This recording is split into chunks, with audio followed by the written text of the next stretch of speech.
Betul. Mai. Kurang tambah sini lah. Dia untuk orang yang uzur boleh duduk atas kursi.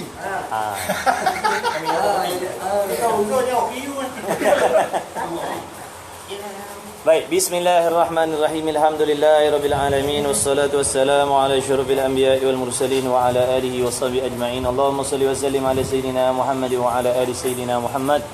ولا حول ولا قوة إلا بالله العلي العظيم. استغفر الله رب البرايا، استغفر الله من الخطايا لرضاء الله تعالى. الفاتحة.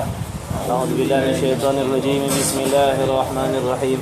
الحمد لله رب العالمين الرحمن الرحيم مالك يوم الدين إياك نعبد وإياك نستعين اهدنا الصراط المستقيم صراط الذين أنعمت عليهم غير المغضوب عليهم ولا الضالين آمين. بسم الله الرحمن الرحيم. الحمد لله رب العالمين والصلاة والسلام على رسول الله وعلى آله وصحبه أجمعين. سبحانك لا علم لنا إلا ما علمتنا إنك أنت العليم الحكيم. اللهم افتح علينا حكمتك وانشر علينا من خزائن رحمتك يا أرحم الراحمين. ربنا زدنا علما وفهما يا كاشف المشكلات. اكشف الحجب عن وجوه هذه المعاني حتى نطلع على خفيات هذه المسائل واحفظنا من الخطأ والضلال فأنت موفق كل أمر وأنت علام الغيوب برحمتك يا أرحم الراحمين. وهب لنا يا وهاب علما وحكمة ولرزق يا رزاق كلنا مسهلا وبالخير يا فتاة فافتح لنا يا الله بالهدى بالعلم كلنا يا عليم مفضلا. اللهم علمنا ما جهلنا وذكرنا ما نسينا. اللهم اجعل أعمالنا خالصة لوجهك الكريم. وصلى الله على سيدنا محمد وعلى آله وصحبه وبارك وسلم والحمد لله رب العالمين. الحمد لله. أما بعد. Assalamualaikum warahmatullahi taala wabarakatuh. Sahabat-sahabat yang saya muliakan, lagi dikasihi oleh Allah Subhanahu Wa Taala sekalian, syukur kita malam ni dapat kita berkumpul lagi untuk meneruskan lagi kuliah mingguan kita di HKM Setia Alam bersama sahabat-sahabat semua. Diharapkan sekalian sihat walafiat. Dan sebelum tu marilah kita memperbaiki dan memperbetulkan qasad dan niat kita dalam menuntut ilmu. Mudah-mudahan Allah Taala mengurniakan kepada kita ilmu yang bermanfaat, ilmu yang barakah insya-Allah. Jadi kita bacakan kitab yang pertama, kitab Tauhid dulu, kitab Usuluddin dulu.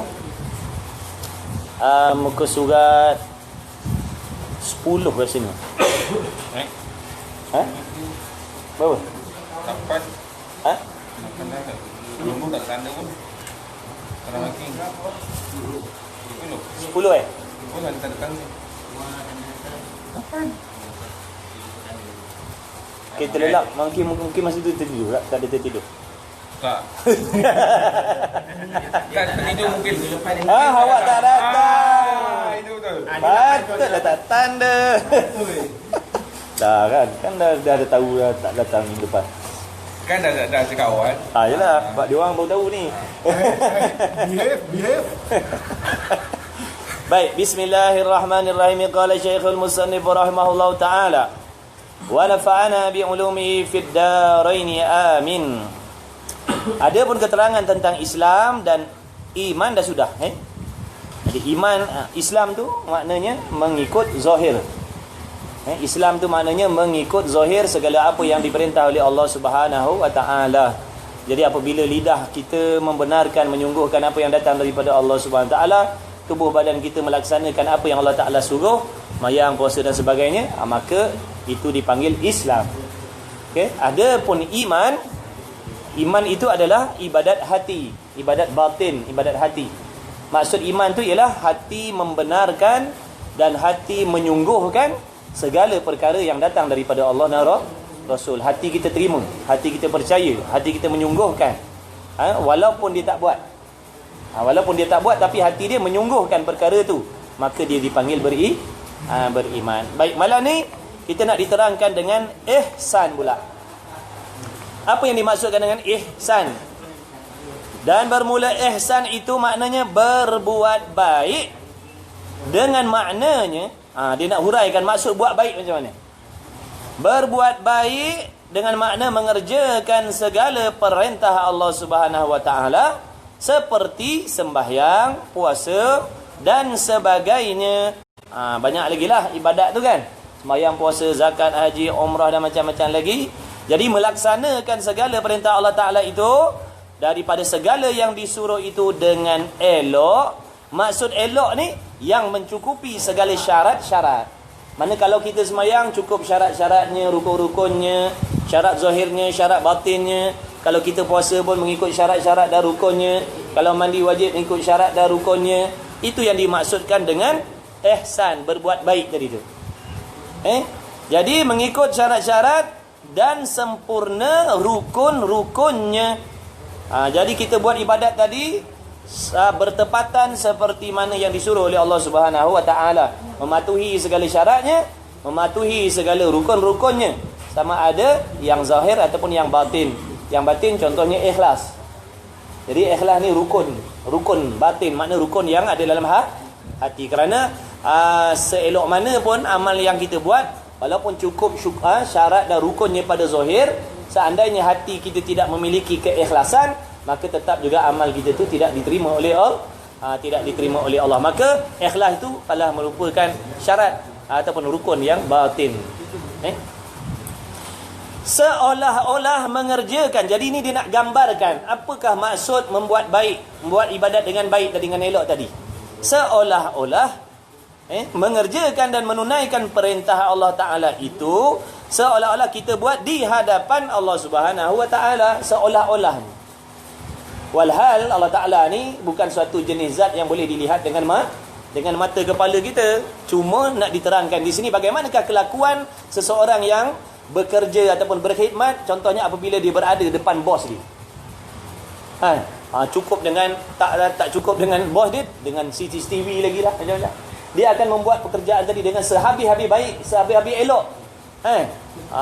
Sehabis-habis baik, sehabis-habis elok, tak curi tulang dan sebagainya. Sebab dia tahu dan perasan dia sedang diperhatikan, maka dia akan buat sehabis-habis baik. Itulah ibaratnya yang dikatakan ihsan tadi tu. Walaupun kita sembahyang dalam bilik seorang-seorang, seolah-olahnya kita buat tadi tu berada di hadapan Allah Subhanahu Wa Ta'ala, yang mana kita yakin Allah Ta'ala ni adalah Tuhan yang maha melihat, maha mendengar, maha mengetahui zahir dan batin kita. Yang ni bukan sahaja kita nak menghiaskan amal zahir kita dengan cara yang disuruh oleh Allah, bahkan hendaklah kita memastikan hati kita terhindar daripada penyakit hati yang boleh membatalkan pahala ibadat.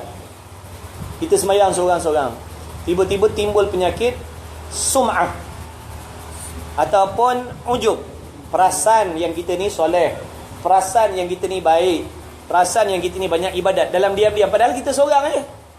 Maknanya kita tak termasuk dalam golongan orang yang ihsan. Sebab hati kita tadi tu mengharapkan sesuatu selain daripada Allah, iaitu mana? Berasa bangga dengan amal sendiri, sedangkan kita nak beramal ni semata-mata bergantung dan berhajat kepada taufik dan hidayah Allah Ta'ala. Tanpa taufiknya kita tak akan memikirkan tentang ibadat. Tanpa taufiknya kita tak boleh nak memikir bagaimana cara nak buat ibadat. Tanpa taufiknya kalau tak diberikan, tak dikurniakan anggota kita, macam mana kita nak buat ibadat? Jadi ibadat kita ni walaupun pada zahirnya kita yang melaksanakan, tetapi hakikatnya semuanya adalah datang daripada pertolongan Allah Subhanahu Wa Ta'ala. Yang menjadi kesalahan tadi, kita berasa bangga dengan diri kita, padahal yang menolong tu adalah Allah. Yang menolong kita, letih-letih pun boleh buat ibadat, mengantuk-mengantuk pun boleh buat ibadat. Walhal yang menolong, yang membantu itu adalah Allah. Mengapa pula kita nak merasakan diri kita hebat? Sepatutnya merasakan kehebatan Tuhan yang memberikan kepada kita taufik sehingga kita boleh buat ibadat. Macam ni kan? Sebab apa kita nak berasa bangga dengan diri kita? Kan? Dengan amal yang kita buat, macam kelas yang macam ni kita buat kan? Kadang-kadang datang perasaan macam tu, berasa, oh hebatnya aku, bagusnya aku datang mengaji dan sebagainya. Kita ingat tak yang menolong kita ni adalah Allah. Tanpa taufik daripada dia, kita tak akan sampai sini. Tanpa taufik daripada Allah Ta'ala, kita tak akan dapat buat walaupun sekecil-kecil ibadat. Walaupun sekecil-kecil ibadat, kita nak selamat daripada maksiat pun semata-mata bantuan Allah. Kita nak buat taat pun semata-mata bantuan Allah. Jadi yang menjadi yang dikatakan sifat mazmumah tu, menjadi satu kecelaan tu ialah kerana kita memuji-muji diri sendiri, padahal yang menolong dan membantu itu semuanya adalah daripada Allah. Ini tidak dipanggil ihsan. Walaupun di semayang tadi cukup syaratnya, cukup rukunnya, lengkap semua, pakaiannya cantik, wangi lagi, bacaan dia sedap dan sebagainya. Tiba-tiba hati dia ada penyakit ujub tadi, berasa bangga dengan diri sendiri, maka orang ni tidak dipanggil ihsan. Maka bila dah tak ada ihsan, ataupun dalam erti kata lain ikhlas, dia tidak layak untuk mendapat ganjaran pahala. Tak layak dia nak dapat pahala. Dia cuma sekadar menunaikan sahaja, tapi ganjaran pahalanya tidak diperolehi kerana dia tidak ada ihsan ataupun tidak ada ikhlas di dalam hati.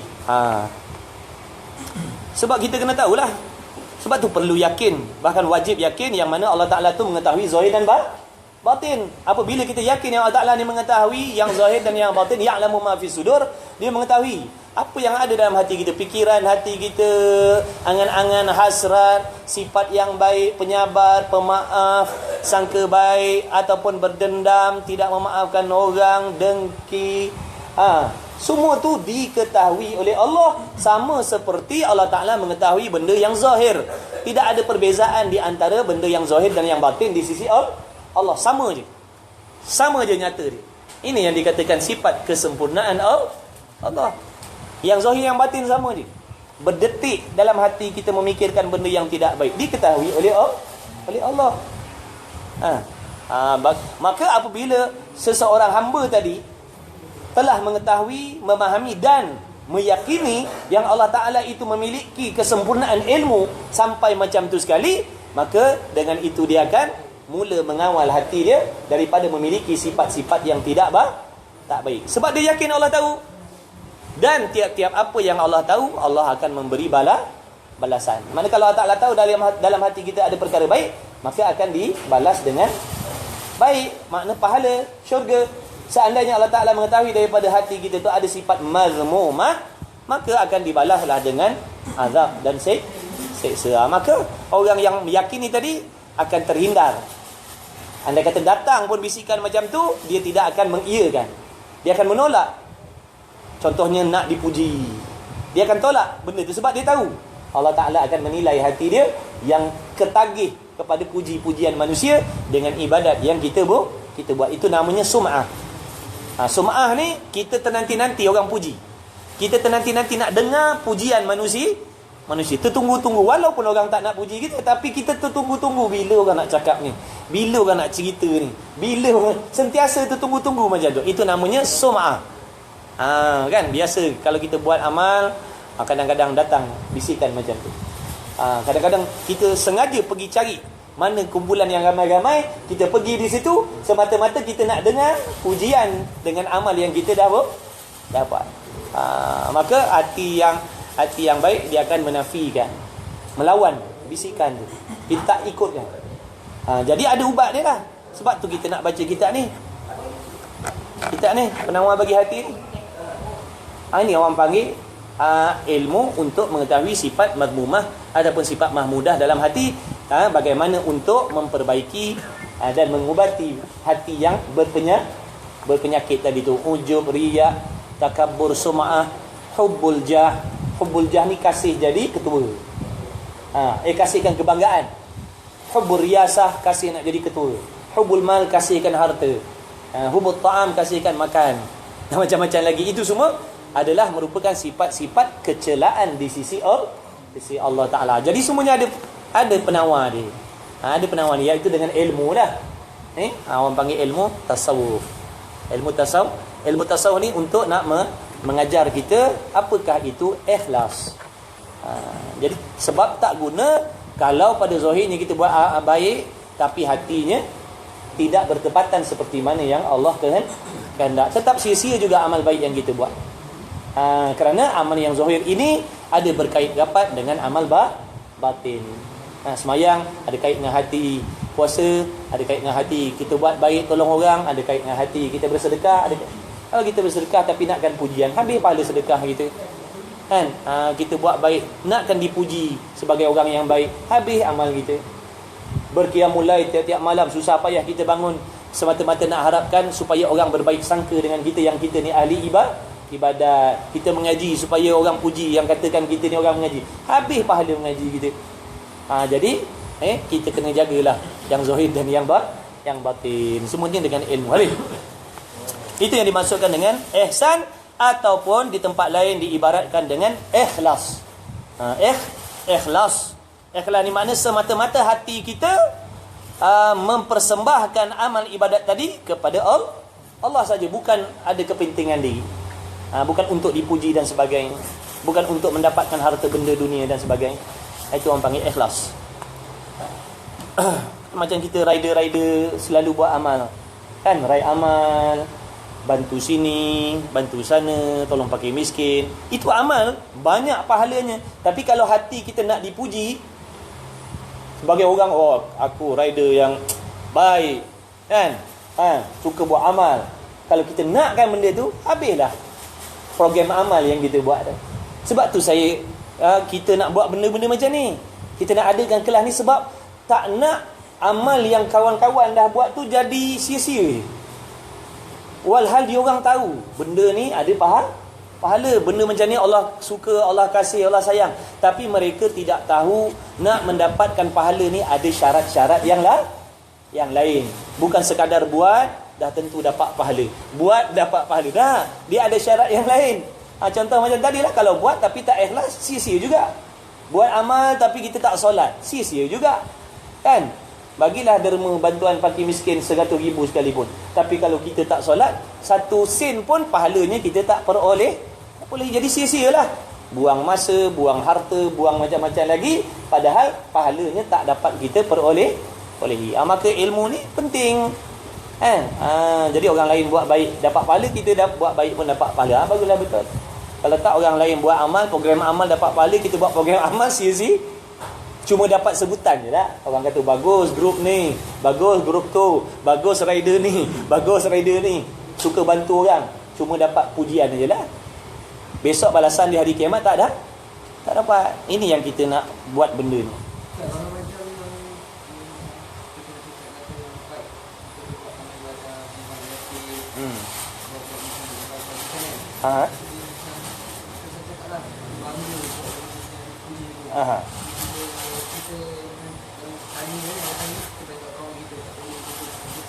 Bertaubatlah.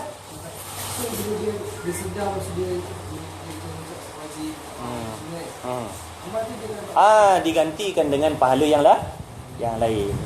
Makna ubat dia bertaubatlah.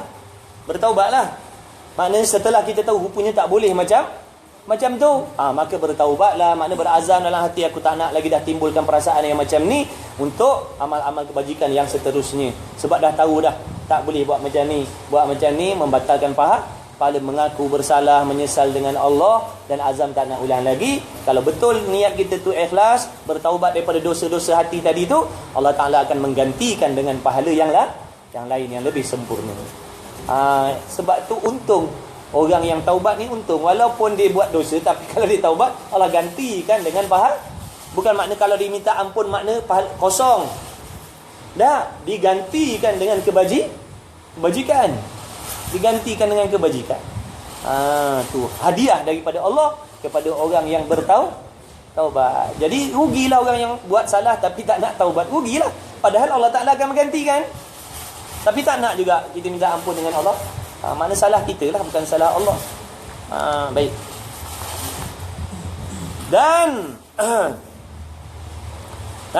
Dan jikalau kita tidak dapat melihat akan dia sekalipun kita tak dapat nak melihat akan Allah Subhanahu Wa Taala, tapi kita beriman, kita meyakini bahawasanya Allah Taala tu sentiasa melihat, sentiasa mendengar, sentiasa mengetahui segala gerak-geri kita yang zahir dan yang batin. Dah. Jadi samalah seperti seolah-olah macam kita melihat Allah, kan? Buat keyakinan kita tu. Duduk seorang pun kita yakin yang dia melihat. Kita yakin yang mana dia dah wakilkan malaikat duk menulis amal ibadat kita. Jadi dengan sebab tu seseorang individu ni akan terjaga walau dia duduk di mana-mana sekalipun. Dia duduk di halayak ramai pun dia akan jadi macam tu. Dia duduk seorang-seorang pun jadi macam tu. Sebab keyakinan hati dia terhadap Allah yang maha mendengar, maha melihat, maha mengetahui. Dengan sendiri dia akan jadi terkawal. Dia tak dipengaruhi oleh suasana, kan? Dia seorang-seorang pun tetap dia tak buat benda maksiat. Sebab dia yakin Allah Ta'ala sentiasa melihat, sentiasa menilai. Di tengah orang ramai pun macam tu juga. Sebab Allah Ta'ala tu sifat dia, kok mana-mana pun macam tu, kan? Dan ihsan ini syarat kesempurnaan agama Islam juga. Ihsan ni syarat untuk menyempurnakan agama Islam. Syarat nak menyempurnakan. Maknanya kalau kita beramal dengan tidak ada ihsan ni, maka Islam yang ada pada diri kita tak sempurna. Untuk menjadi muslimin, untuk menjadi mukminin yang sempurna, tak boleh tidak kita mesti ada ihsan, baru sempurna. Kalau setakat kita buat amal tapi kita tidak ada ihsan, kita tidak sempurna lagi. Sebab amal yang kita buat tu tidak diberikan ganjaran pahalanya oleh Allah. Dan ihsan ini syarat bagi kesempurnaan Islam juga, bukanlah syarat bagi sah agama Islam. Islam ni nak sah ada syarat dia. Mana? Kepercayaan dalam hati yang betul. Baru Islamnya lulus, diterima dan diakui oleh Allah. Kalau dalam hati kita memiliki kepercayaan yang salah, Allah tidak mengiktiraf kita sebagai orang Islam. Walaupun manusia bersangka yang kita orang Islam, dengan sebab mereka melihat kita sembahyang, puasa dan sebagainya. Tapi oleh kerana hati kita tidak yakin dengan Allah pada tempat-tempat yang tertentu, tidak yakin dengan Rasul pada tempat-tempat yang tertentu, tidak yakin dengan Quran pada tempat-tempat yang tertentu, maka kita hanya Islam pada mata manusia, tetapi tidak Islam di sisi Allah. Dan orang yang tidak mengerjakan solat, yang tak mengerjakan ibadat dengan elok, dengan bahawa tidak cukup syarat dan rukun, dan tidak ada ikhlas, dan tidak khusyuk dan tawaduk. Khusyuk ni hati, hatinya tetap sentiasa mengingat kepada Allah. Tawaduk ni merendahkan diri, okey. Maka dinamakan dia orang yang tidak berbuat elok.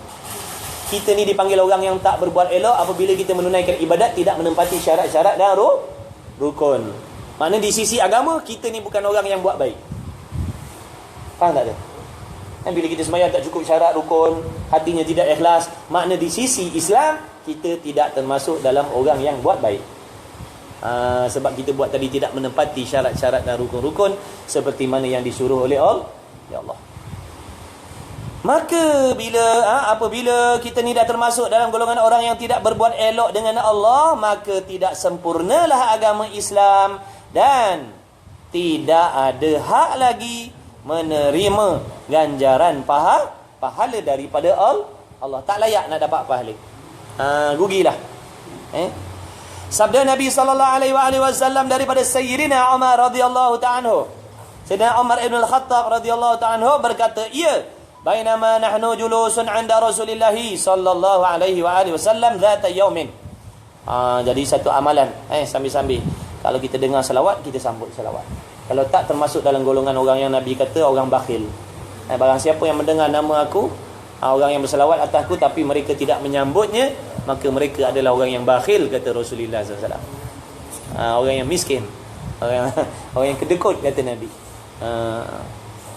Sama ada kita menyambutnya dalam hati ataupun pada mulut kita, kan? Tu ilmu kat tu, kan?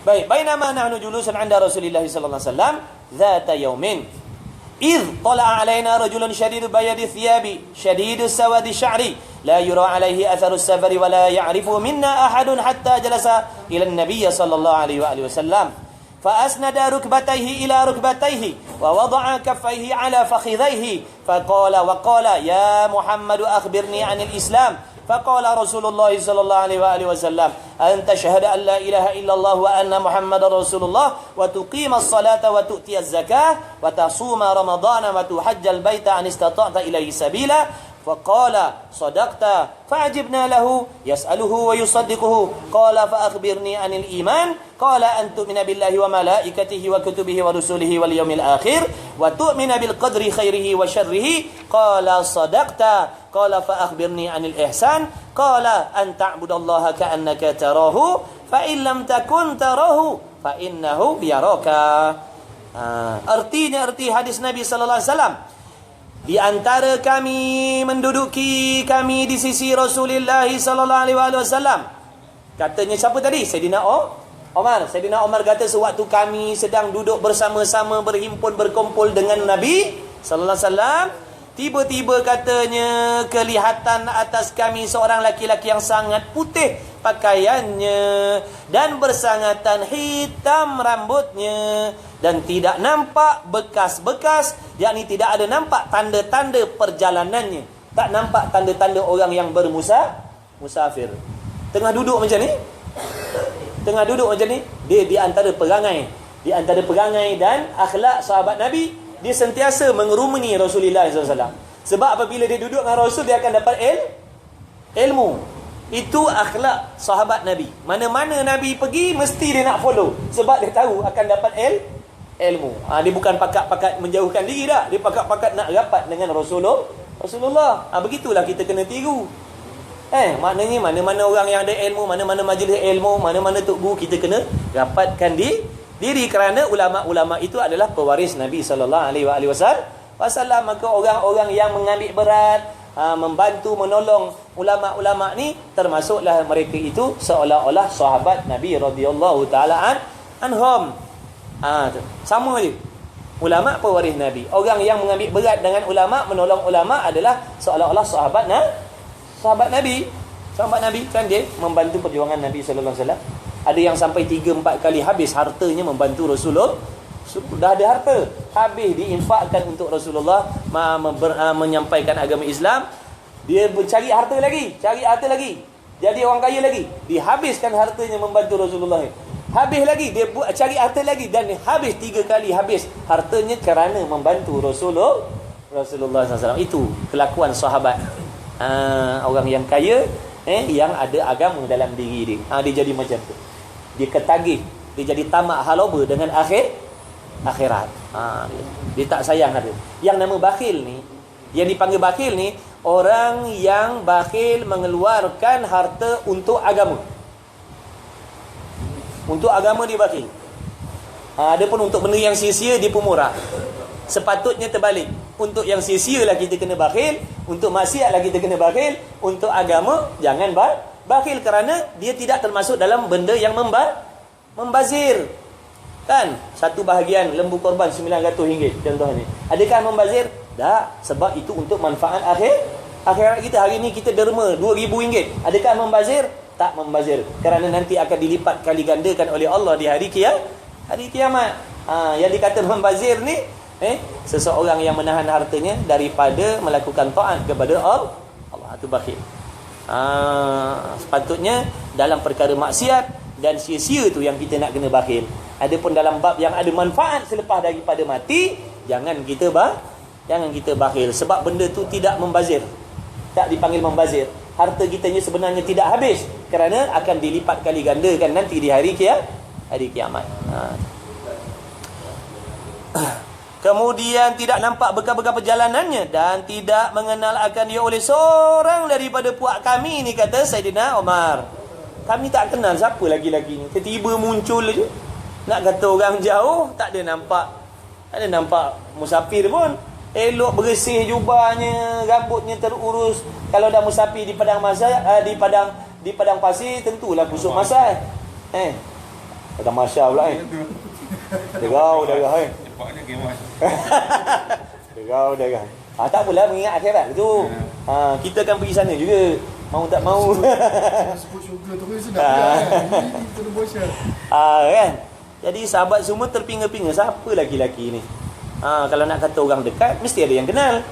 Nak kata orang jauh, tak ada pula tanda-tanda orang jauh. Beg pun tak dia bawa. Selai sepinggang ni. Baik. Kemudian bila sampai laki-laki tadi tu, lalu sehingga ia menduduki akan Rasulullah sallallahu alaihi wasallam, dan menyandar ia dan sandar ia akan dua lututnya kepada dua lutut Rasulullah sallallahu alaihi wasallam. Mana dia duduk macam duduk kelakuan duduk tahiyat awal tu. Kan? Kemudian dia menemukan lututnya dengan lutut Nabi sallallahu alaihi wasallam. Ditemukan lutut dia dengan dua lutut Nabi sallallahu alaihi wasallam. Duduk menghadap begitu. Duduk dekat sangat. Tak kenal mana lutut pula kan. Ustaz, Lagilah pelik. Ustaz, dia orang ni faham B2B. B2B Body to body je. B2B. Apa B2B tu? Tak.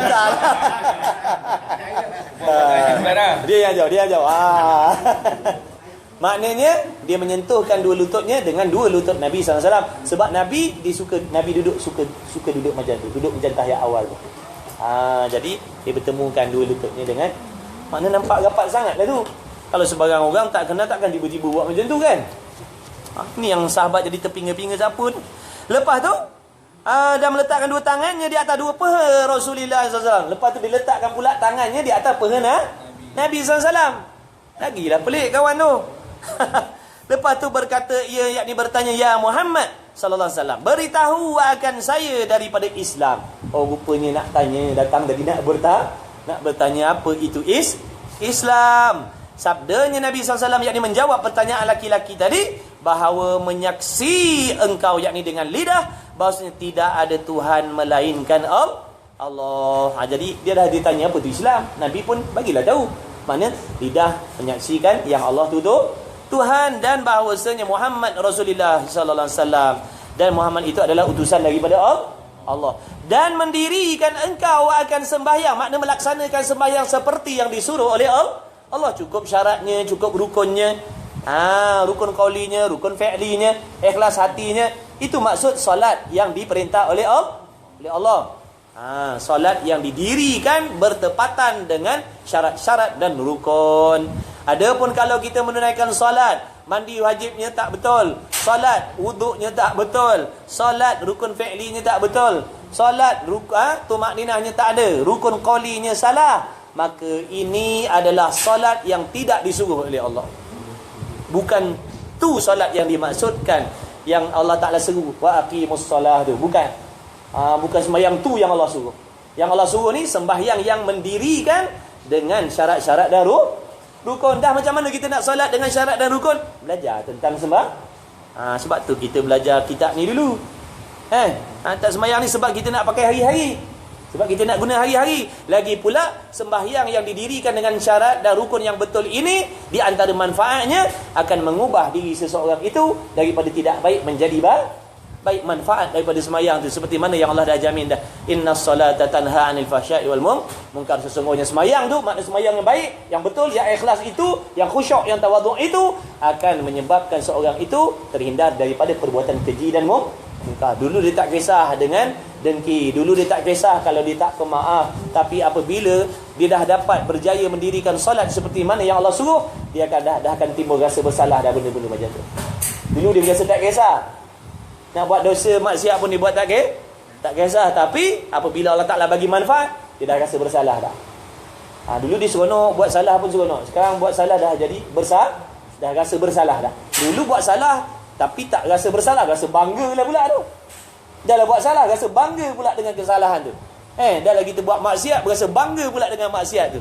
Tapi apabila hati dia dah nak menjadi baik, dia dah mula rasa bersalah. Tak patut aku buat macam ni, tak kenalah aku buat macam ni. Dia dah mula datang benda-benda tu. Tu manfaat kan?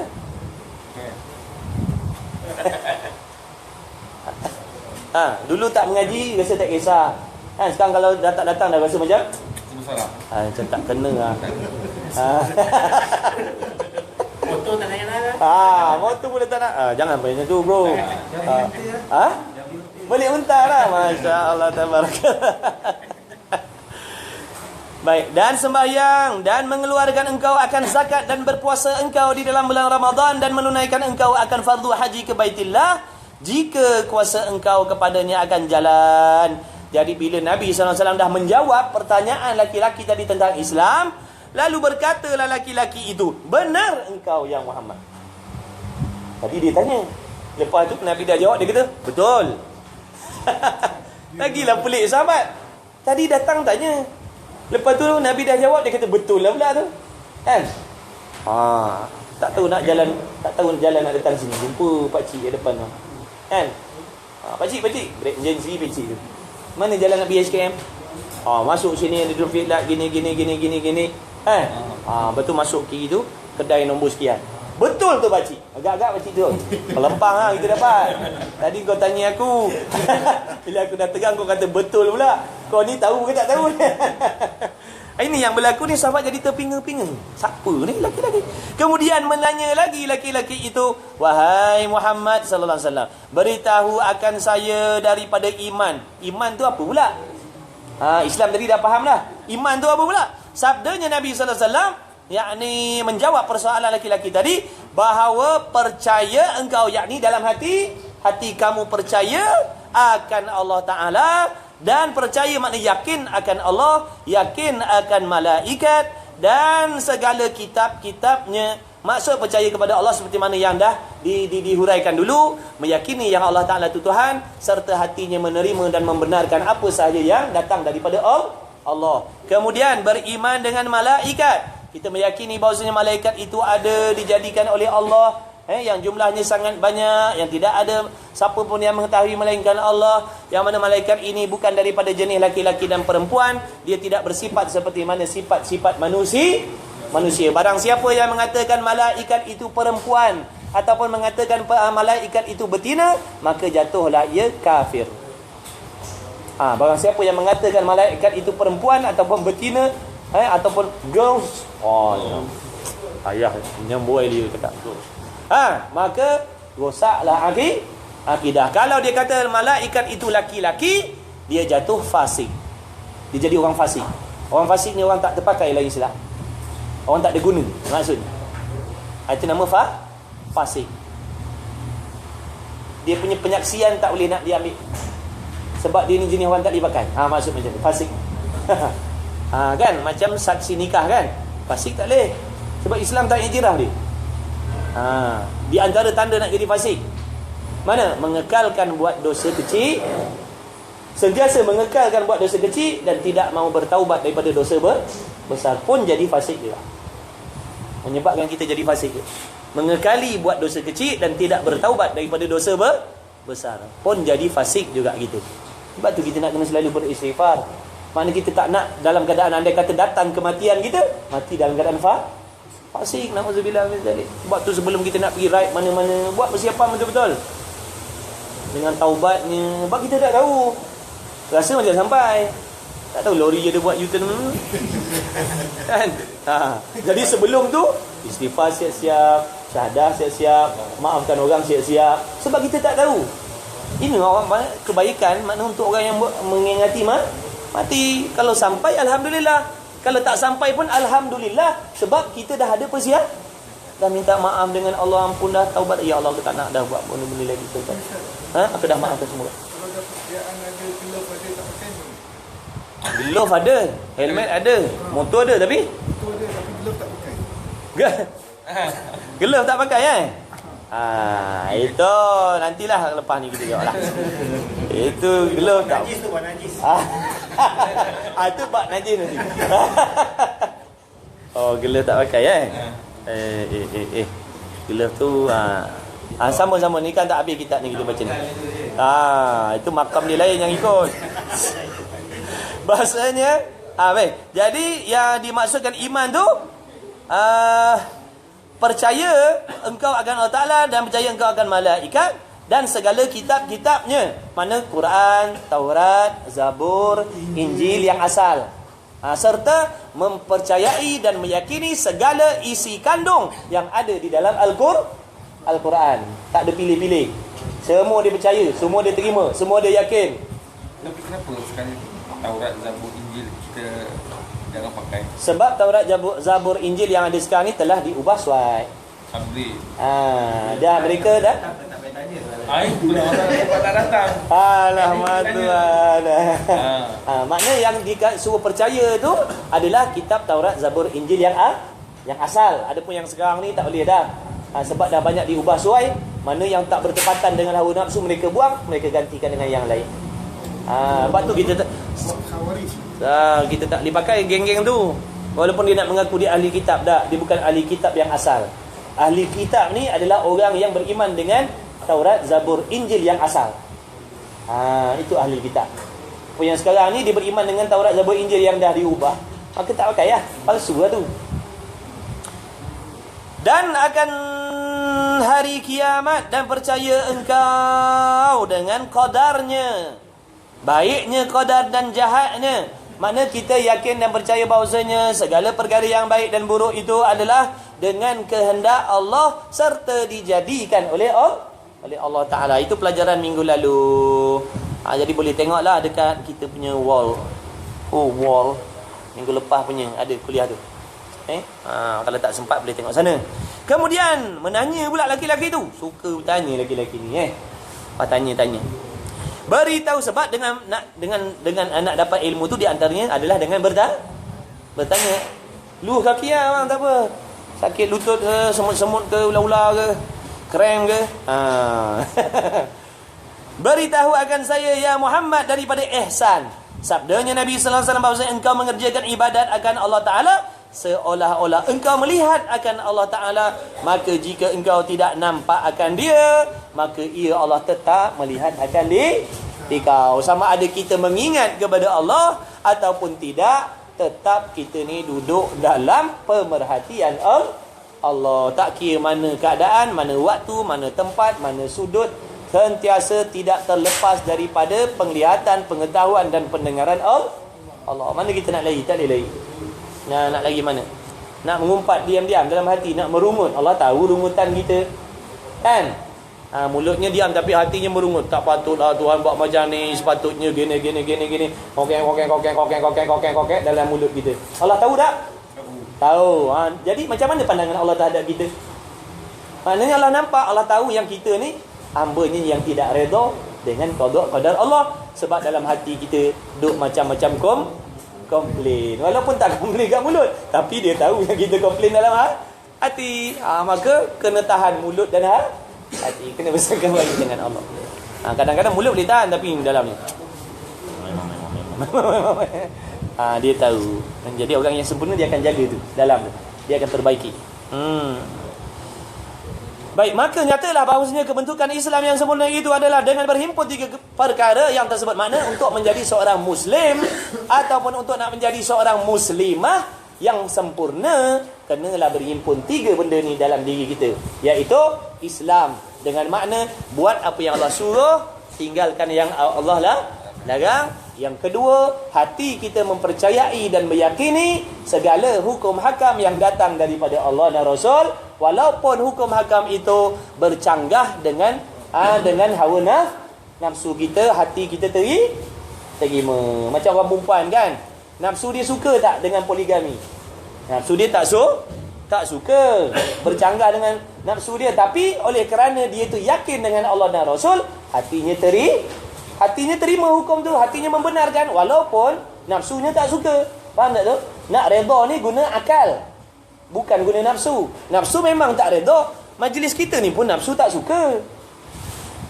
Ni majlis ilmu, nafsu tak suka. Kalau suka benar, kan? Mana jenis-jenis amal ibadat ni memang nafsu tak suka.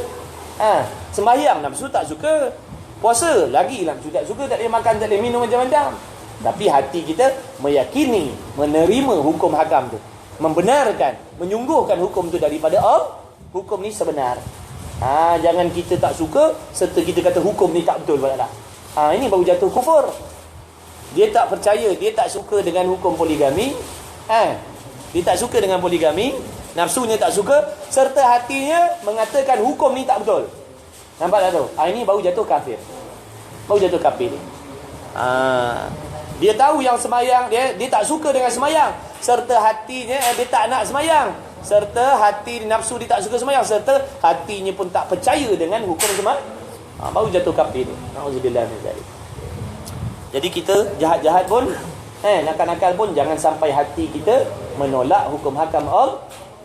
Sebab mati besok, mati tidak setidak-tidaknya kalau waktu hidup lah dia tak buat pun apa yang Allah suruh tu, bahkan dibuat pula apa yang Allah larang, tapi hati dia percaya.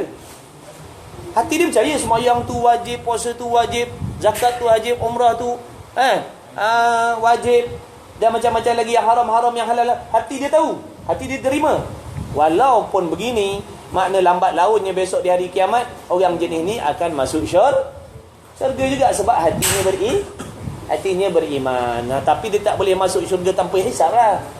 Nak kena azab dulu sebab dosa-dosa dia tak buat ibadat tu. Dosa tak semayang, dosa tak puasa, dosa bedak aurat, dosa ni dia kenalah azab dulu. Tapi akhir-akhirnya nanti akan masuk syurga sebab hatinya beriman. Jadi kalau kita nak nakal-nakal pun, jahat-jahat pun, ini iman jangan kacau. Ni iman jangan kacau. Jangan buat jahat. Jangan sampai iman kita tu tercabut. Baik, sikit lagi. Maka nyatalah daripada kebentukan Islam yang sempurna itu, mestilah berhimpun 3 perkara yang tersebut.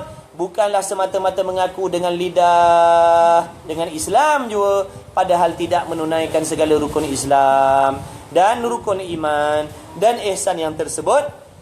Maka adalah pada hakikatnya orang yang jenis macam ni, orang yang jenis macam ni, dia tahu tapi dia tak buat. Hakikatnya orang yang macam ni adalah orang yang tidak mengenal agama. Dia sebenarnya orang yang tak faham dengan apa tu agama. Sebab dia tahu cakap je tapi dia tak buat. Bahkan mengetahui juga dengan tidak mengaku di dalam hati, seperti yang banyak berlaku pada umat Nabi Muhammad SAW di masa-masa ini. Waktu zaman sekarang ni, ramai yang tahu cakap tapi hatinya tak percaya. Tak percaya banyak. Dia tahu cakap, dia faham, tapi hati tak percaya. Hati dia tak membenarkan. Ya ke benda ni? Ya ke betul? Betul ke? Was-was. Tak yakin. Nauzubillah min zalik. Dengan mengetahui sembahyang tetapi tidak sembahyang, dengan mengetahui puasa tapi tidak berpuasa dan sebagainya, maka dengan huraian yang panjang, hendaklah engkau lihat di dalam risalah saya. Bukan saya, Tuan Mengarah ni lah. Kalau nak tahu panjang lebar lagi cerita pasal ni, bolehlah rujuk dalam risalah dia yang bernama Al-Hablul Matin fi Ma'rifatillahiddin, fi Ma'rifatiddin. Al-Hablul Matin fi Ma'rifatiddin. Makna untuk pada nak mengenalkan agama, apa tu agama. Wallahu a'lam. Habis satu kitab. Kitab yang kedua, Muniyatul Musalli. Bagi muka surat Daripada Malaikat Jibril. Laki-laki tu tadi adalah Malaikat Jibril. Selepas malaikat tu pergi, baru Nabi kata, Nabi tanya, panjang, dia tu panjang lagi. Nabi tanya sahabat, tahu tak siapa yang datang tadi? Sahabat dia tahu, itulah Malaikat Jibril. Kan dia waktu nak bertemu Nabi, dia menyerupai seorang laki. Kalau sebelum lagi Nabi bagi tahu, tak sempat dia nak tanya lah, dah kena kurumun lah dengan sahabat. Kejap lagi Malaikat Jibril datang di rupa manusia. Minta sign autograph lah masing-masing. tak ada nak tanya muka surat berapa? Baru 1 jam berlalu kita punya kelas. Lagi 2 jam lagi. Tak ada hal lah. Lagi 2. Ni makin 3-2 sini. Kau tak boleh. Maafkan saya.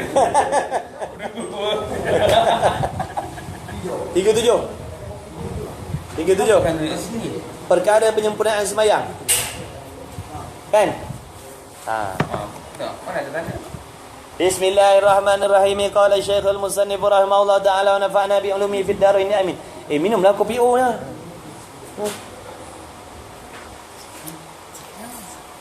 Apa pasal? Dia keren. Oh, keren.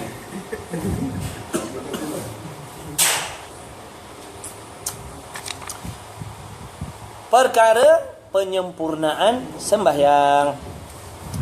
Jadi sembahyang ni sepatut-patutnya kita kena buat dengan sempurna lah. Kalau dah harta benda dunia yang sementara ni pun kita nak sempurna, motor nak sempurna, kan? Kereta nak sempurna, rumah nak sempurna, orang rumah nak sempurna. Padahal kita tahu benda tu kita akan tinggalkan. Pun kita nak sempurna. Walaupun kita tahu benda ni kita akan tinggalkan, pun kita nak sempurna juga. Beli motor tak dapat side mirror, kita tak mau, kita nak juga walaupun kita tak pasang. Kan? Kan? Pun nampak JPJ baru kering darah. Alamak tuan. Gelar pun nak tapi tak pakai Salah lah manusia ni. Itu kitab satu lagi. Itu kitab satu lagi. Itu kitab satu lagi. Sini dilarang menyebut perkara itu. Baik, penyempurnaan sembahyang. Jadi kalau kita nak perolehi sembahyang yang sempurna, Maka bila sembahyang tu dibuat dengan sempurna, maka pahala dia pun sempurna. Pahala sembahyang ni kekal sampai akhirat besok. Lepas pada matilah dapat. Sekarang tak dapat. Kita nak buat amal ni jangan harap sekarang lah. Kita belajar ni bukan kerana nak kaya, bukan. Jangan harapkan balasan dengan amal yang kita buat tu atas dunia. Kalau kita belajar ni dengan kita niat nak dapat senang atas dunia, salahlah niat kita tu. Sebab segala amal ibadat ni balasan dia bukan kat sini. Sebab apa Allah tak nak balas kat sini? Terjawab. Kita sembahyang, puasa, zakat, haji, buat baik, Allah tak balas kat sini sebab apa? Bukan syurga pun mau. Sebab apa Allah tak balas kat sini? Tapi dia mana kan saat dia ada bagi. Ada bagi. Dunia ni ada. Ada. Sebab apa dia tak bagi semua? Sudah nama datang minggu depan dah tahu jawab. Tahu tak? Salah jawab. Okey. Salah jawab. Bau yang cakap Sebabnya kalau Allah Ta'ala balas segala kebaikan amal yang kita buat dekat sini, nescaya kita akan tinggalkan juga. Mati habis ya. Kan? Balik ni kan tengok rumah kita semua dah bertukar jadi mahligai daripada kristal. Baru duduk semalam, besok mati. Ustaz, pada mati pergi pada masa cek apung kat darah, pakai habis. Sebab dah dapat di dunia. Sebab tu Allah Ta'ala tidak membalas, kan, dengan balasan yang kekal dekat dunia ni. Kerana Allah Ta'ala nak orang yang beriman, yang beribadat ni, yang amal soleh ni menikmati balasan tu selama-lamanya. Supaya dia dapat menikmati benda tu selama-lamanya. Kalau Allah Ta'ala balas kat sini, kita dapat menikmatinya sementara mati kita, sok berlaku kiamat, habislah semua. Tapi ada juga yang Allah Ta'ala bagi di atas dunia ni. Tapi yang akhirat juga. Jadi kalau kita buat amal ataupun doa, ada yang Allah tunaikan kat sini ataupun ada yang tidak, kita jangan risau. Kerana Allah Ta'ala nak membalas ni nanti di hari kiamat, supaya kita dapat menikmatinya dengan berkekalan selama-lama. Dan kata setengah hukama, bahasanya sembahyang itu menghimpunkan di dalamnya 12,000 perkara. Dalam sembahyang ni yang kita buat ni ada 12,000 perkara dalam tu. Mana? Kemudian maka disimpankan akan 12,000 itu pada 12 perkara. Makna 12,000 perkara tadi Allah Ta'ala himpunkan di dalam 12 perkara. Mana kalau kita buat 12 perkara ni, kita akan dapat 12,000 kelebihan tu. Mana? Maka barang siapa berkehendak, siapa yang nak? Siapa yang nak? Maka barang siapa yang berkehendak sembahyang, maka tak dapat tiada. Apa maksud tak dapat tiada? Yakni mesti ya. Jadi barang siapa yang sembahyang, maka tak dapat tiada daripada mengetahui dan mengerjakan 12 perkara itu, supaya sempurnalah sembahyangnya. Jadi orang yang sembahyang mesti kena tahu benda ni, kerana nak mendapatkan sembahyang yang sempurna. Maka 6 perkara dahulu daripada masuk kepada sembahyang, dan 6 perkara kemudian daripadanya. Jadi ada 6, ada 12. Ada 12. 6 sebelum sembahyang dan 6 selepas daripada dia. Pertama daripada 12 perkara, ilmu. Pertamanya makna kalau kita sembahyang tapi dengan tidak ada ilmu, kita takkan dapat sembahyang yang sempurna. Bahkan kadang-kadang sembahyang kita tu tak diterima oleh Allah. Kita tak tahu. Kita main sembahyang je, kita tak tahu pantang larang dalam sembahyang. Kita ingatkan dalam sembahyang ni bolehlah bercakap sikit-sikit, kan? Ataupun dalam sembahyang ni bolehlah makan sikit-sikit sambil-sambil nunggu imam baca, kan? Mas sembahyang boleh sambil-sambil nunggu untuk imam baca banyak-banyak, kita korek telinga kita. Tak tahu. Sembahyang dalam keadaan tak tahu boleh jadi macam tu. Kita anggapkan tak kisah.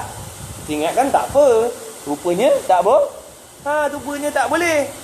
Ini yang berlaku ni pada orang yang tidak mau belajar sembahyang. Dia berasa macam sembahyang dia betul lah tu. Dia berasa. Padahal tak sah sembahyang dia. Contoh macam dulu. Tiap-tiap perkara yang membatalkan puasa adalah perkara yang membatalkan Semayang. Apa-apa saja yang membatalkan puasa, membatalkan semayang. Apa yang batalkan puasa? Makan. Dalam semayang? Makan. Batal semayang. Puasa boleh korek telinga? Tak boleh. Batal puasa kan? Dalam semayang korek telinga? Batal. Tak. Memasukkan sesuatu pada rongga yang terbuka. Kan? Sampai ke batin tu. Membatalkan puasa. Maka itu juga perkara yang membatalkan semayang. Tapi mungkin kalau orang tak tahu, sambil-sambil semayang ambil korek telinga. Syok dengar Imam baca. Alhamdulillah. Alhamdulillah. Rupanya batal. Yang pertamanya ilmu. Sebab apa ilmu ni? Kerana sabda Nabi sallallahu alaihi wasallam, amal yang sedikit di dalam pengetahuan itu terlebih baik daripada amal yang banyak di dalam jahil. Buat amal yang sedikit tapi dalam keadaan kita tahu, lebih afdal daripada buat banyak-banyak dalam hal keadaan tak tahu. Tu orang sedekah ini sedekah RM10 tapi dalam keadaan dia tahu niatnya nak jaga keikhlasannya. RM10 tadi lebih manfaat daripada orang yang bersedekah dengan RM1 dalam hal keadaan dia tak tahu. Dia tak tahu dalam hati mesti ada ikhlas. Dia sedekah RM1 dia rasa bangga, dia rasa takabur, dia rasa riak, dia rasa sum'ah. Lebih maknanya tidak ada apa untungnya. Lebih lagi orang yang sedekah dengan RM10 tadi, sebab dia tahu pantang larang beribadat. Tapi kalau yang sedekah RM1 tadi, dia pula tahu pantang larang ibadat, lagilah dia untung. Lagilah dia untung kan. Yang kedua, wuduk. Wuduk. Kerana sabda Nabi sallallahu alaihi wasallam. Jadi yang pertama ilmu. Ni kita belajar ni ilmu ni. Sebab yang pertama ni lah kita belajar ni. Sebab nak mendapatkan kesempurnaan semayang tu yang kita belajar ni. Tu yang kita baca kitab semayang ni daripada awal hingga akhir tu. Apa syaratnya, apa rukunnya, apa yang membatalkan dan macam-macam lagi. Sebagai usaha nak mendapatkan semayang yang sempurna. Yang kedua wuduk. Kerana sabdanya Nabi sallallahu alaihi wasallam, tiada sembahyang itu melainkan dengan tuhur, yakni bersuci. Tiada sembahyang ni makna tidak diterima akan sembahyang seseorang melainkan dengan wudu ataupun dengan bersuci. Bersuci di situ yakni bersuci daripada hadas kecil. Makna kalau kita sembahyang dalam keadaan tidak terangkat daripada hadas kecil ataupun kita berwuduk dengan cara yang tak betul, maka tidak sahlah sembahyang. Walaupun sembahyang kita tu cukup syarat dan rukun, tapi oleh kerana wuduknya tak betul, tetap tidak diterima sembahyang. Wuduk nak kena guna air, kan? Nak kena belajar bab air pula. Air apa yang boleh kita ambil yang gunakan untuk wuduk? Air mutlak, kan? Air yang suci lagi menyucikan. Air yang suci lagi menyucikan. Itulah air yang boleh dibuat bersuci daripada hadas besar, daripada hadas kecil. Nak basuh najis adalah dengan air yang suci lagi menyucikan. Air mutlak. Adapun air yang mutanajis tak boleh. Air mutanajis ni air yang dah berubah menjadi najis. Ataupun air mutaghayyirah, air yang dah berubah. Orang dah tak panggil air mutlak dah. Orang panggil air kapu dah. Orang panggil air mawar dah. Sebab keadaan air itu dah berubah. Orang dah panggil air sirap dah. Itu tak boleh. Nanti dalam fiqh insya-Allah kita nantilah akan datang insya-Allah. Kita akan belajar kitab tu. Sebab nak semayang ada sangkut paut dengan air. Tak cara kalau ambil wuduk dengan air yang tak sepatutnya tidak sah wuduk. Tak sah wuduk, tak sah semayang. Mandi wajib pun begitu. Kan? Mandi wajib dengan air yang tak sepatutnya. Tak terangkat hadas besar. Bila tak terangkat hadas besar pun tak sah semayang juga. Ketiga, pakaian. Jadi pakaian ni pun main peranan dalam kesempurnaan sembahyang juga. Firman Allah Ta'ala, khudhu zinatakum 'inda kulli masjid. Ambil oleh kamu akan pakaian kamu pada tiap-tiap masjid. Makna tiap-tiap kali nak buat ibadat sembahyang. Yakni pakai akan pakaian kamu pada tiap-tiap kali sembahyang, yakni pakaian yang selayaknya. Pakaian yang selayaknya dengan sembahyang. Kalau pakaian yang macam kita pakai ni bukan pakaian yang selayaknya sebenarnya. Jadi markah pakaian kalau dengan macam ni tak dapat. Boleh jadi 1 2 macam tu lah. Makna orang panggil tidak sepatutnya.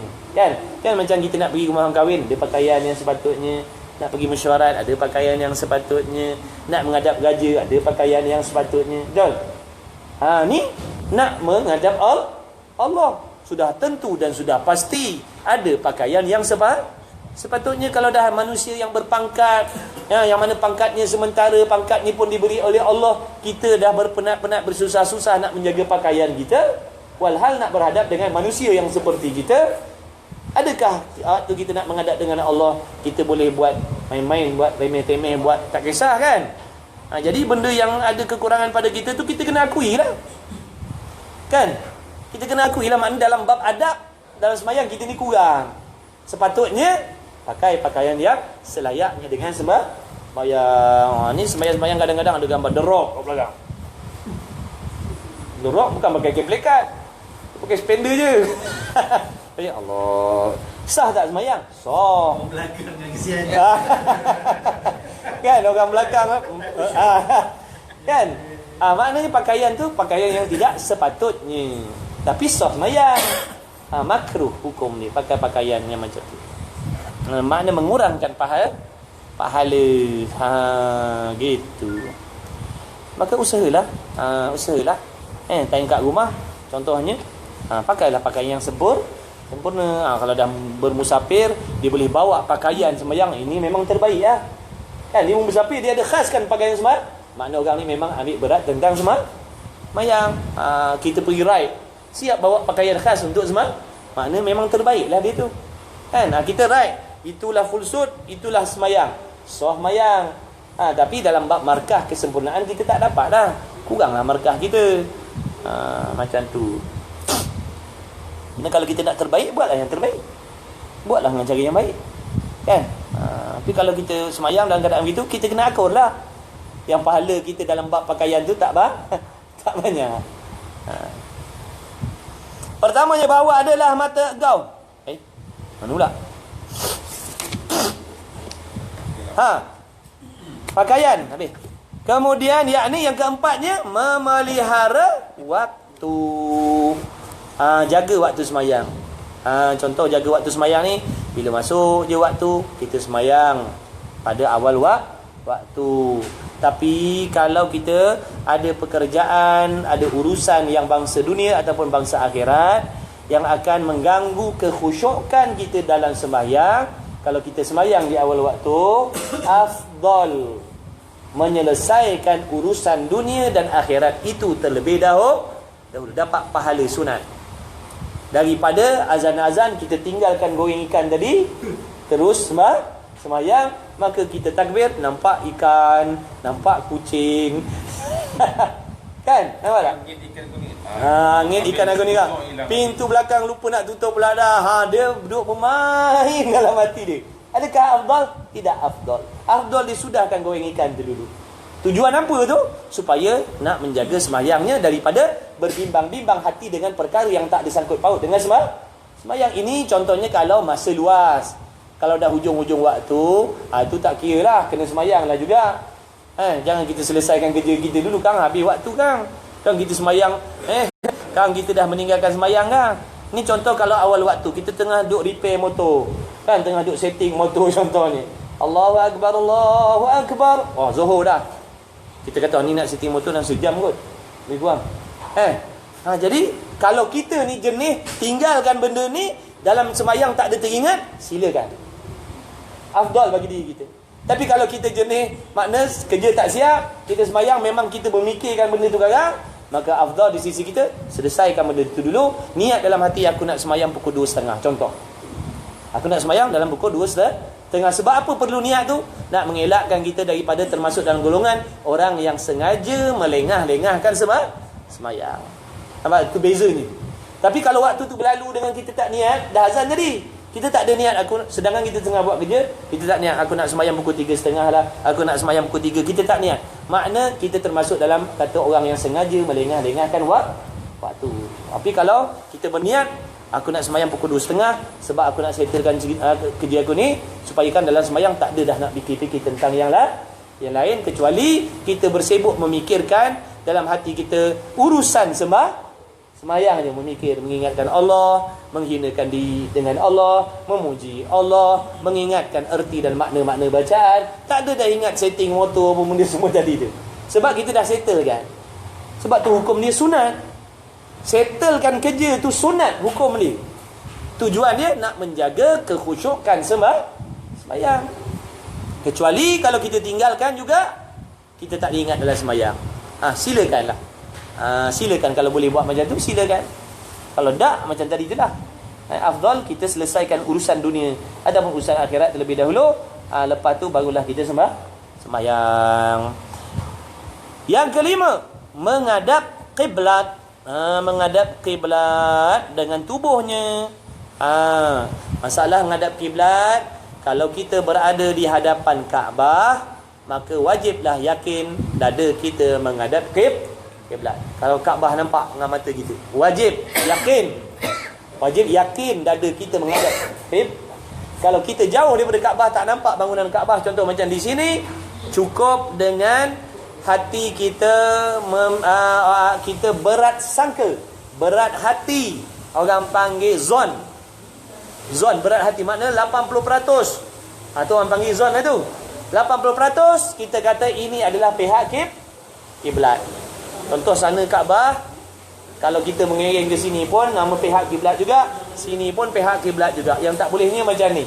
Ini bukan pihak kiblat dah. Ini pihak piramid Firaun contohnya. Kan? Tapi kalau macam ni pihak kiblat lagi. Sah sembahyang kita.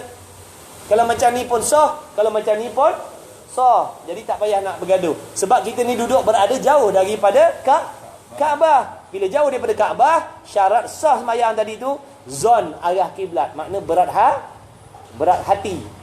Berat hati ni arah kiblat. Sah sembahyang. Tapi kalau depan Kaabah, wajib yakin. Makna kalau macam ni tak sah. Kalau macam ni tak sah. Itu bezanya. Kemudian yang keenam, niat. Kena niat lah. Niat nak semayang tu. Niat kerana sabda Nabi SAW, innamal a'malu bin niat. Jadi hati-hati ni dengan pahaman yang kata tak payah niat dalam semayang. Banyak sekarang, banyak ustaz yang ceramah kata, buat apa nak niat-niat lagi, buat apa nak usolli lagi. Ini anti niat ni, golongan anti niat. Buat apa nak niat-niat lagi? Tadi kau mandi siap-siap pakai baju Melayu nak pergi mana? Nak pergi semayang. Tu dah niat nak semayang lah tu. Buat apa nak usolli lagi? Kata dia. Ramai orang yang ikut ni pahaman ni. Sebab mudah. Di sisi mazhab Syafi'i, kita ni bermazhab Syafi'i. Di sisi mazhab Syafi'i, Imam Syafi'i mengatakan wajib niat di dalam takbiratul ihram. Kalau yang kata tak payah niat ni, tak tahu dia pahaman mana. Bukan niat semayang, niat nak tak semayang. Dia kata tadi kat rumah kau dah siap-siap nak pergi semayang. Ya, kat rumah tadi niat aku nak pergi. Tapi niat aku nak pergi semayang, bukan niat semayang. Niat nak pergi lain. Niat nak pergi, belum semayang lagi. Sebab tu niat ni dikiaskan dengan amal haji. Rasulullah SAW berniat pada waktu tu nak mengamalkan haji, Nabi berniat. Jadi dikiaskan semayang ni dengan haji. Kena niat. Yang kita baca usolli tu namanya lafaz niat. Lafaz niat hukumnya sunat. Yang kita baca usolli tu tujuan dia nak membantu hati kita mudah nak mengingatkan niat tadi tu. Usolli fardhu zuhri. Kalau tak nak baca pun tak apa. Sunat dia. Yang rukun sembahyang ni niat dalam hati sewaktu takbiratul ihram. Dulu dah dibahaskan dalam bab niat dulu kan? Dalam bab niat dulu dah dibahaskan. Qasad ta'arud ta'yin dulu. Okey? Tengok balik. Baik, sesungguhnya segala amal itu dengan niat. Yang ketujuhnya takbiratul ihram. Kerana sabdanya Nabi sallallahu alaihi wasallam, tahrimu hat takbiru wa tahlilu hat taslimu. Artinya mengharamkannya dengan takbir, makna mengharamnya ataupun haramlah segala perkara yang halal di luar sembahyang menjadi haram dengan takbiratul ihram. Faham tak tu? benda yang halal jadi haram dengan kita melafazkan takbiratul ihram. Makan halal, minum halal, bersembang halal. Tapi bila kita Allahu Akbar, haram dah perbuatan tu. Makan pun jadi haram, minum pun jadi haram, bercakap pun jadi haram dengan kita melafazkan takbiratul ihram. Wa tahliluha, dan menghalalkannya, makna benda ni jadi halal semula apabila kita memberi salam. Assalamualaikum warahmatullahi, assalamualaikum warahmatullahi, jadi halal lah. Nak makan makanlah, nak minum minumlah, nak bercakap bercakaplah. Jadi di antara takbiratul ihram dan sebelum salam, semua yang halal jadi haram. Tak boleh. Kalau makan hukumnya haram, kalau minum jadinya haram dan membatalkan sembahyang.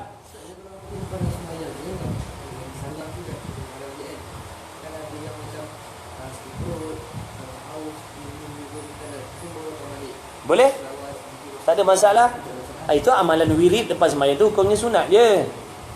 Makna siapa yang nak baca, baca. Sunat. Ya.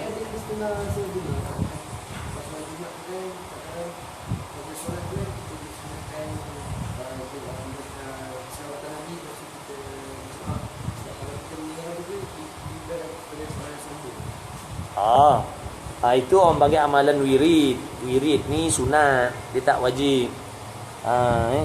Maknanya nak mengisikan masa selepas sembahyang tu supaya terisi lepas sembahyang tu masa dengan benda-benda baik. Lagi pula berdoa dan sebagainya selepas daripada sembahyang itu di antara waktu yang mustajab.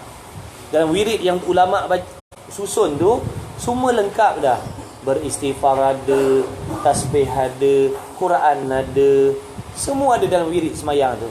Maknanya kalau lepas sembahyang kita ambil masa 5 minit duduk baca benda tu, maknanya selawat pun kita dapat, bertasbih pun kita dapat, berdoa pun kita dapat, dan macam-macam lagi. Makna orang yang nak buat. Orang yang tak nak, contoh dia ada orang panggil kesibukan, dia tak nak baca, silakanlah, tak nak baca silakanlah. Tapi jangan kita mengkeji, jangan kita mencela orang yang nak buat. Kan? Saya tak nak buat, saya malas nak buat. Si Nizam nak baca, silakanlah. Saya kena hormat dia. Sebab dia buat amal, bukan dia lepas sembahyang dia buka majalah mangga, itu lain lah. Lepas sembahyang dia baca wirid, silakanlah. Dia baca Quran, dia bersalawat, dia beristighfar. Takkan saya nak kata, weh, jangan beristighfar lepas sembahyang, jangan bersalawat lepas sembahyang, jangan baca Quran lepas sembahyang. Jadi orang yang melarang orang baca wirid ni seolah-olah macam tu lah. Dia kata lepas sembahyang tak payah baca wirid, haram, syirik lah, inilah itulah. Jadi seolah-olahnya yang nizam baca Astaghfirullahalazim la ilaha illa huwal hayyul qayyum wa atubu ilaih, la ilaha illallah wa la syarika la lahu mulkul. Kan ke wirid tu, kan ke istighfar tu, lepas tu kan alhamdulillahirabbil alamin, kan ke Quran tu, Allahu la ilaha illa huwal hayyul qayyum, kan ke Quran tu.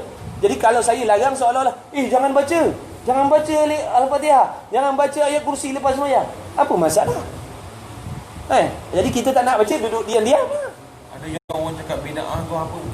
Tu puak-puak tu lah, puak-puak bid'ah ni, orang yang salah faham dengan tauhid uluhiyah ni. Orang yang salah faham dengan tauhid uluhiyah, yang mana mereka ni beriktikad mana-mana ibadat yang tidak ada dalil terang dan nyata daripada Quran dan hadis semuanya sesat.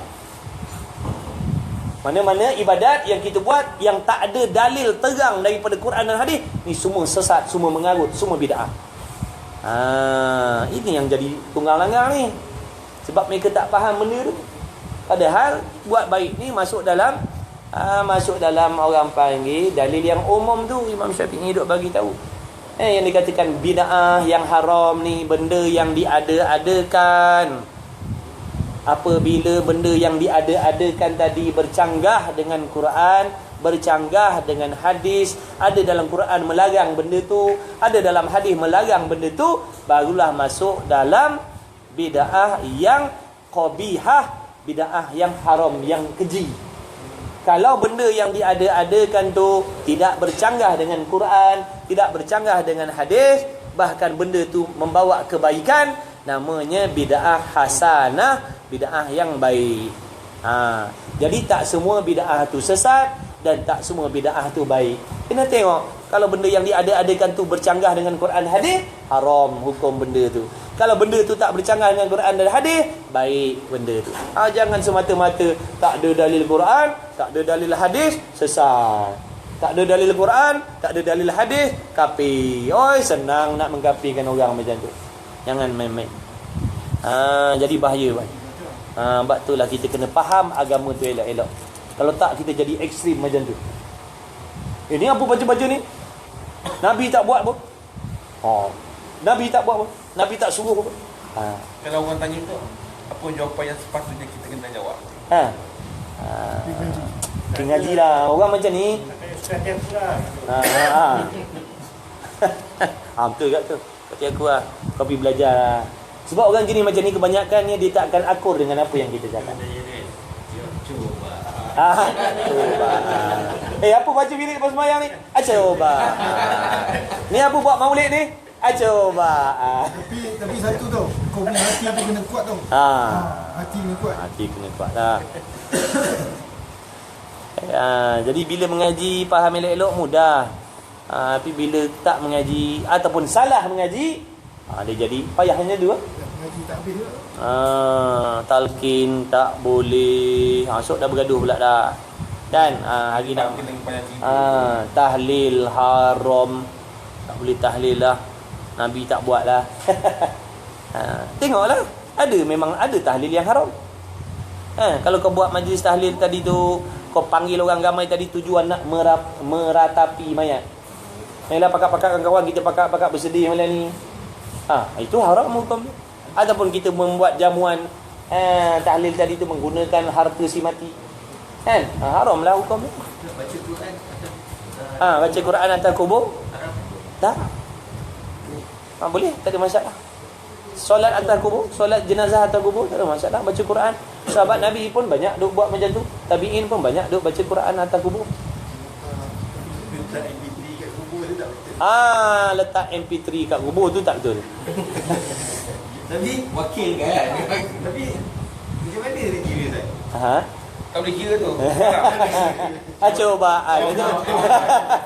Tawakal tak boleh. tak dapat apalah. Tak dapat apalah benda tu. Dia bateri je. Kita pergi kubur baca Yasin, kan baca Quran juga. Makna kalau kita duduk kat kubur, kita baca Quran, kita solawat, kita istighfar, kita bertasbih, pahalanya sampai kepada ahli kubur yang mendengar suara kita.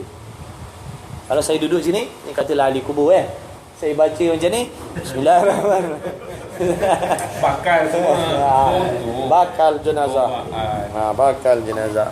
Kan? Jadi setakat mana yang suara saya dengar, makna orang arwah-arwah yang mendengar bacaan Quran daripada saya tadi, mereka mendapat manfaat daripada bacaan tu.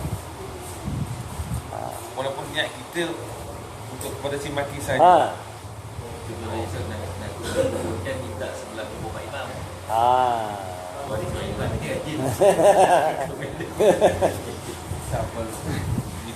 Mungkin betul. Tapi belum best anak yang soleh lah kan. Baik, kalau kita niatkan bacaan kita untuk sekalian muslimin muslimat, semuanya sampai. Tak kira ahli keluarga. Elok-eloknya Niatlah semua, janganlah bakhil. ada kurang Yang membaca tak kurang sedikit pun. Ada orang dia kata, sedekah 3 orang dah lah. Kalau sedekah banyak-banyak kan kita punya dah tak ada. Kan? Allah tak kurangkan yang kita punya Allah tak kurangkan. Dia kata, nak sedekah janganlah ramai-ramai. Ni apa nama arwah panjang-panjang ni, banyak-banyak ni. Kan ambillah untuk kita tak dapat kan, dah bagi-bagi yang lain. Dah. Untuk mereka yang lain. Untuk kita sikit pun Allah tak kurangkan. Allah tak kena ikut lah. Dia Maha Pemurah, Maha Pengasih, Maha Kaya. Baik, kemudian yang ke-8, berdiri kerana firman Allah Ta'ala, wa qumu lillahi qanitin. Artinya berdirilah untuk Allah Ta'ala dalam keadaan taat. Yang ke-9-nya membaca qiraah, membaca Quran. Dan yang ke-10-nya rukuk. Yang ke-11-nya sujud 2 kali. Yang ke-12-nya duduk tasyahud akhir.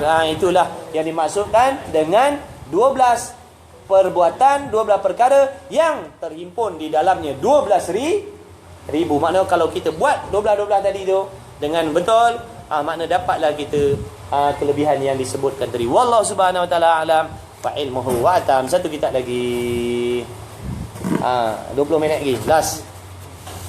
Kitab penawar bagi hati. Jadi fiqh ada, tauhid ada, tasawuf ada, tajwid dia belum ada nanti. Tajwid nanti akan datanglah insya-Allah. Muka surat. Ada yang bunyi salam ni kan. 35.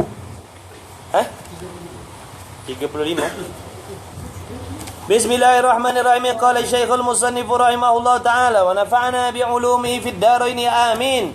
Fasal pada menyatakan perut. Nak cerita pasal perut pula. Good. Apa perut sikit? Perut. Nak cerita perut. Saya baik kepada kawan.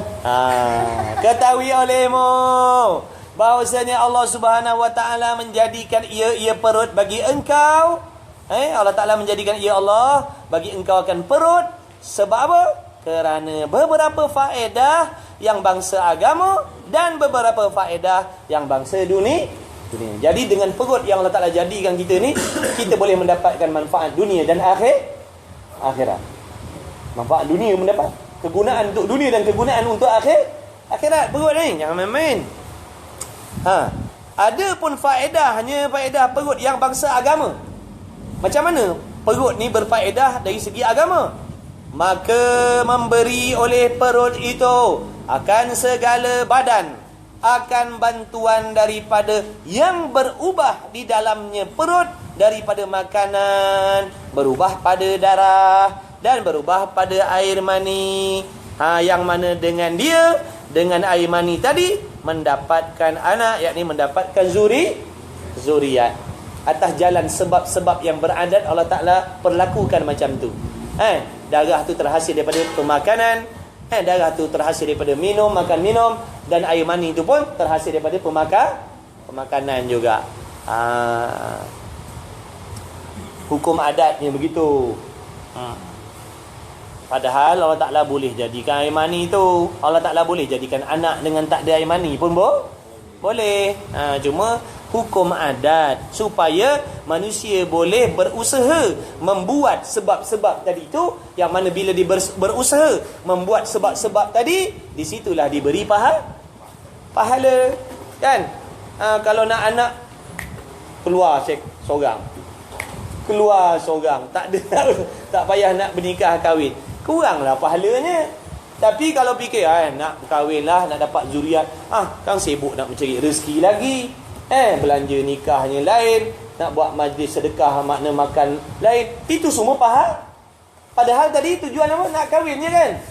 Tapi dari situ, dengan sebab Allah Ta'ala perlakukan sebab-sebab tadi, nak mendapatkan zuriat tadi, nak kena berkahwin dan macam-macam, maka semua tu adalah dikira pahala. Jangan main-main. Duduk projek buat anak tu, pahala tu. Lagi banyak kahwin, lagi banyak pahala kan? Lagi. Ni Ustaz. Maklum ke bagi tahu? Maklum kan? Jangan minta izin, aib. Kita laki-laki jangan minta izin. Minta izin ni aib. Dia memaklumkan. Ustaz dah maklum belum? Saya dah banyak kali maklumkan, tapi itulah. Dua-dua ada. Baik, teruskan lagi sikit. Jadi daripada makanan yang berubah dalam perut tadi dengan sebab makan minum tadi tu, itu di antara manfaat yang diperolehi daripada perut. Orang panggil manfaat apa tadi? Manfaat dunia. Maka dengan sejahtera segala anggota perut seperti jantung dan limpa dan paru-paru dan perut besar, sejahtera yang tinggal daripada segala badan, daripada segala penyakit, yang menegah daripada menunaikan segala ibadat dengan sempurna. Tu semuanya fungsi daripada perut lah kan. Jadi kita makan benda yang elok-elok, tujuannya apa? Nak jaga kesihatan. Sebab apa nak jaga kesihatan? Supaya nak beribadah. Maka dapat pahala lah dalam kita memilih makanan tadi tu. Sebab apa pilih makanan yang berzat-zat? Sebab apa memilih makanan yang baik-baik? Sebab tujuan nak jaga sihat. Sebab apa nak kena jaga sihat? Nak buat ibadah. Makna kalau itu tujuan dia nak makan yang baik-baik, maka tiap kali dia makan tu, dia dapat pada. Tapi kalau orang tanya sebab apa makan yang baik-baik? Supaya sihat. Sebab apa sihat? Barulah seronok nak buat maksiat bila sihat. Makna tak dapat pahala. Tak dapat pahala kan? Dapat dosa.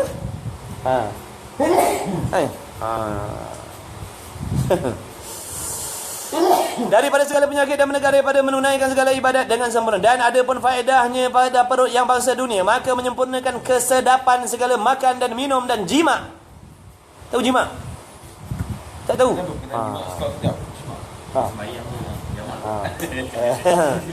Jadi yang mana kesedapan, keseronokan, kesempurnaan makan, minum, jima ni, kerana ketiga-tiganya itu adalah ia pada ketika sihat perut. Cuba perut tak sedap, sakit perut, nak makan pun tak seronok, nak minum pun tak seronok, nak berjima pun tak seronok, tak dapat konsentrate. Fokus ke lain. Fokus tu ingat ke jamban je. Aduh kan. Tu. Dia tak nak Ustaz. Dia nak bidadari je. Masya-Allah, tabarakallah. Dan bermula mensyukurkan nikmat perut ini. Ni yang maksud.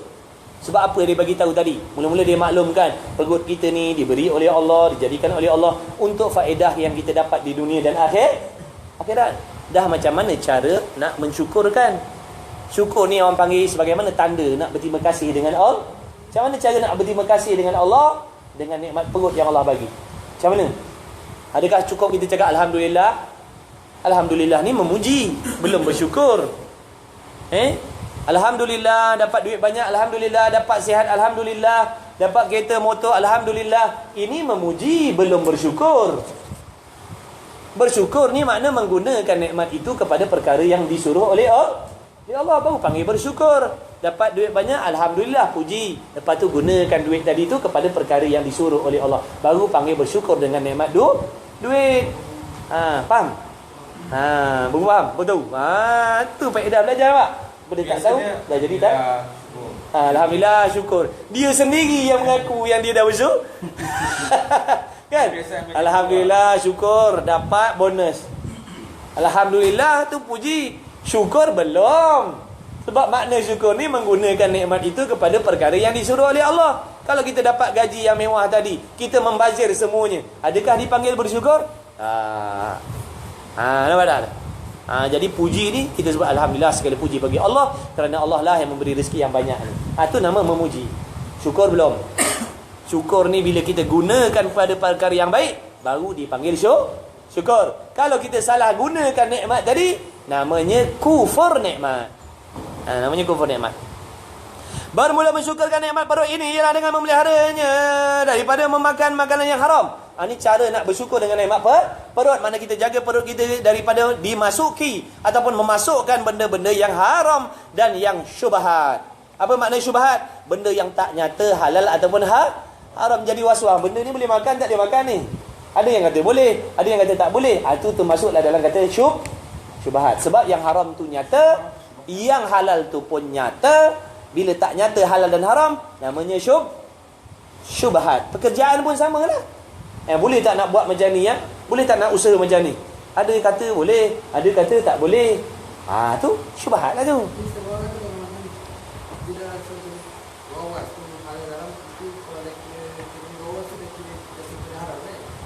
Itu nama syubhat. Syubhat ni was-was lah. Halal ke haram? Halal ke haram? Boleh. Orang yang nak cermat, dia akan tinggalkan benda macam tu. Sebab pada dia tak selamat benda tu.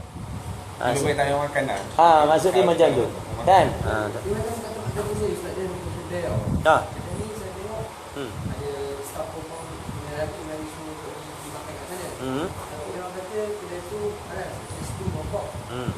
Saya pernah sekali lalu saya nampak ada bukan Cina banyak kat sana. Ada wine Cina. Okey, lepas tu kata situ boleh makan, dia tak ada bagi semua situ. Ya haram. Dia kata boleh je kat sana. Boleh sebab Itu saya perlu. Saya macam ya contohlah, memang contohlah kedai tu dia ada menyediakan arak dan sebagainya. Tapi contoh dalam masa yang sama dia ada satu sudut yang memang khas untuk makanan orang Muslim. Contoh yang tak bercampur pinggan mangkuknya, apa semua tukang masaknya boleh. Maknanya kalau benda tu masak dengan cara yang halal boleh makanlah. Tapi maknanya bila dah duduk dekat-dekat macam tu, tak sepatutnya, sebaiknya ditinggalkanlah. Sebab tak sesuai bila dah duduk syubhat. Maksud dah bersyubhat dengan benda yang haram. Sikit lagi. Artinya yang tiada diyakinkan akan halalnya dan yang tiada diyakinkan akan haramnya, dan memeliharanya daripada bersangatan kenyang. Makna cara nak bersyukur perut ni adalah jaga perut daripada bersangatan kenyang. Makna jangan makan kenyang banyak-banyak sampai pening kepala, sampai mabuk. Sampai nak menapah pun tak boleh. Nak bersila pun susah. Maka hendaklah bersungguh-sungguh engkau memeliharakan perut itu daripada yang haram dan yang syubhat, kerana 3 perkara. Jadi Islam menyarankan memelihara perut tadi, maknanya kena jaga, sebab ada dia punya kebinasaan dia. Yang pertama, kerana takut daripada seksa api neraka. Berfirman Allah Ta'ala, innal ladzina ya'kuluna amwalal yatama zulma innama ya'kuluna fi butunihim nara wa sayaslawna sa'ira. Bahawasanya sekalian mereka yang makan mereka itu akan harta anak yatim dengan cara zalim. Maknanya dia makan harta anak yatim dengan cara zalim, maknanya dengan cara yang tak dibenarkan. Dia ada cara yang dibenarkan. Nampak tu, bila orang ada nak ambil anak yatim, nak pelihara, kena belajar. Takut nanti ditermakan hak anak yatim tadi dengan jalan yang tak sebenar. Maknanya dia makan haram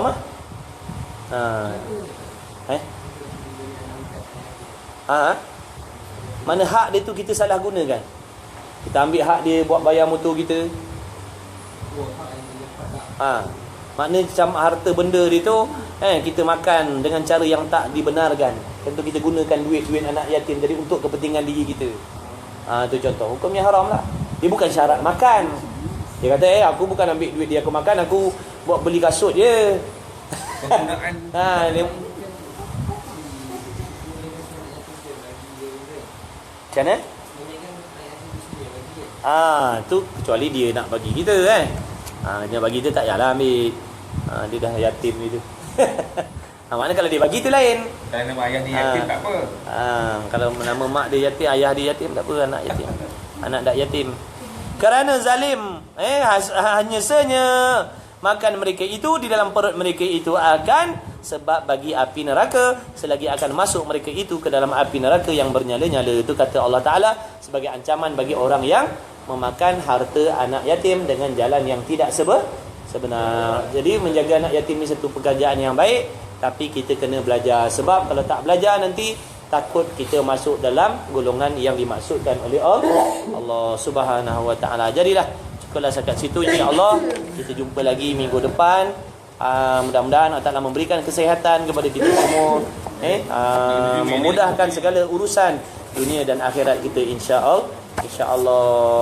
Bismillahirrahmanirrahim. Alhamdulillah wassalatu wassalamu ala Rasulillah wa ala alihi. Allahumma rabbana fa'na bima 'allamtana, rabbana 'allimna alladhi yanfa'una, rabbana faqih ahlana wa qarabatil lana fi dinina ma ahli kutri wa dzakar. Wa sallallahu ala Muhammad wa ala alihi washabihi wa baraka wa sallam. Alhamdulillahirabbil alamin. Taqabbalallahu minni wa minkum.